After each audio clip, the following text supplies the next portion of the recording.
Hi, this is the second part of the yeast donut tutorial video. This is probably going to be maybe a 4 or 5 part series because I can only upload 15 minutes at a time. And I've also found out I had a problem with my glasses glaring, so now you can see my face. So if you've watched the first part, my yeast mixture, the spoon, just as I said it would, the spoon had released the yeast. So you just wanted to stir that in, and now we are going to get mixing the things together. I've taken my butter out of the fridge. You do not want to leave it in there so long that it gets cold. You want it to be warm. So 5 minutes in the refrigerator is long enough for your yeast to activate and your milk mixture to cool. So now I'm going to put my yeast mixture in my large bowl and my buttermilk mixture. This is not buttermilk, it's butter mixed with milk.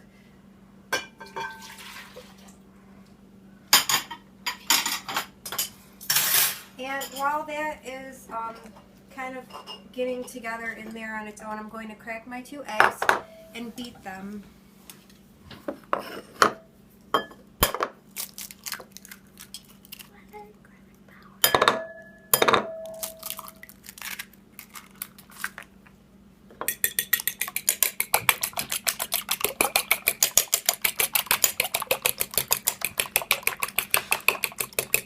You want your eggs to be pre-beaten for this recipe. I guess that just makes sure you get an even egg distributing through there, because the dough does get pretty thick. Alright, so I've added the yeast and the milk. And now I'm going to add the egg, sugar, salt, nutmeg, and 1½ cups of flour. So egg,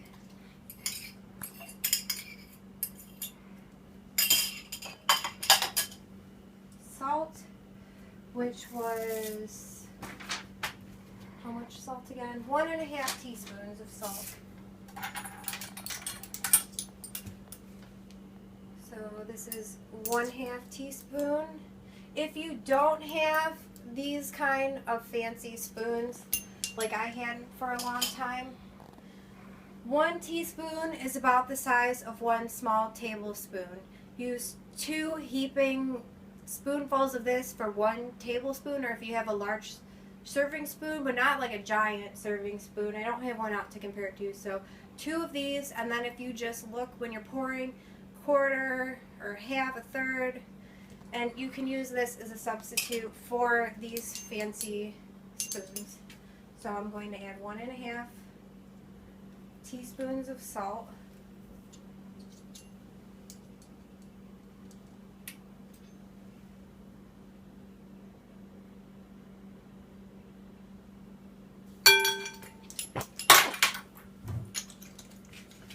One-third cup of sugar. And I'm going to make sure that there's no dust inside of here, just wiping it out. So I got my sugar jar here. You want to make sure that you do level scoops, so you know you have the right amount.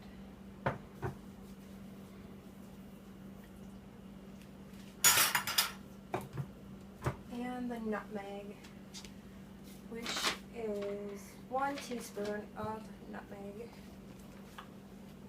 Oh, and this is a brand new jar I've never used before. Got to take the quality seal off. If you live in America, do not use something. If the quality seal has been damaged or broken, someone may have tampered with it, and that is not something you want. Nothing ruins a party faster than poisoned food.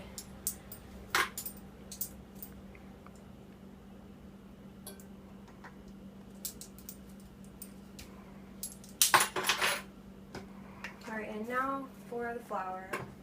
I'm going to start by adding 1½ cups of the flour.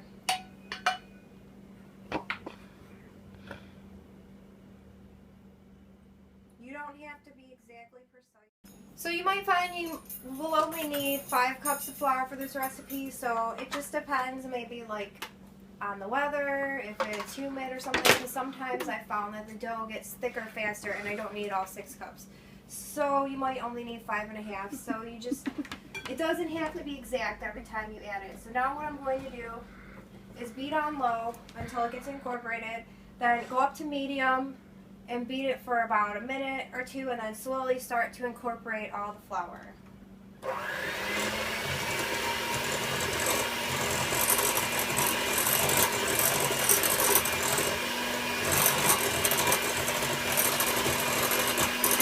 What you want your small spoon for.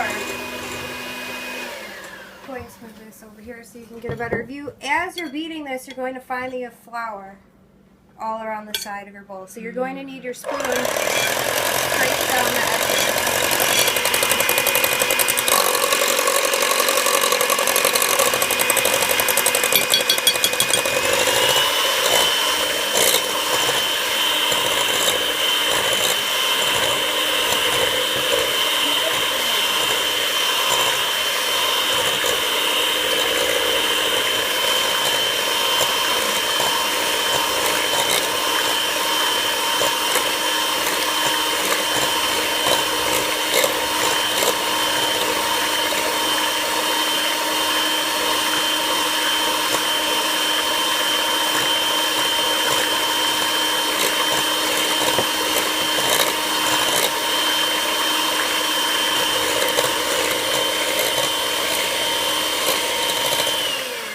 So that was about 1 minute. So I'm going to start incorporating the rest of the flour, and I'm going to do that while I'm beating on medium. All except for about 1 cup to 1/2 cup, because I'm going to put that in once I incorporate the dough hook.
Where you want to get out your dough hook.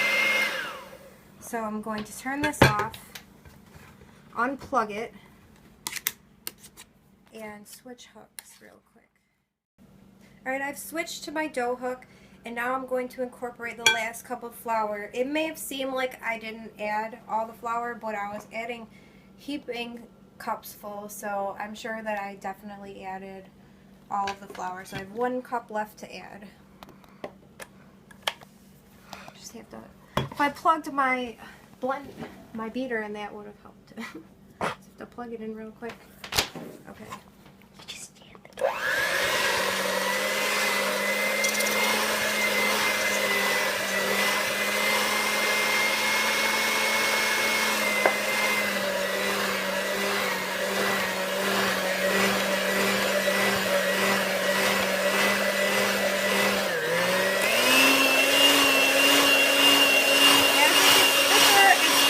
A lot harder to work with, so you want to turn the speed up to get it moving around. You want your dough to be the consistency of, if you've never made donuts before, like a really thick bread, or maybe like a very thick cookie dough that you would roll out.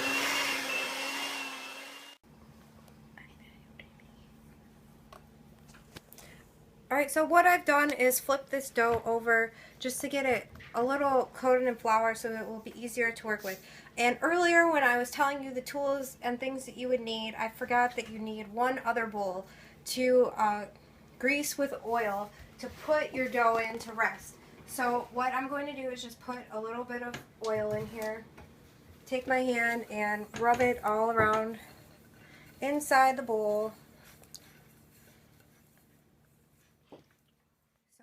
After your dough has been transferred into the oil bowl, flip it, cover it with saran wrap, and then cover it with a dark towel to keep the light off of it. And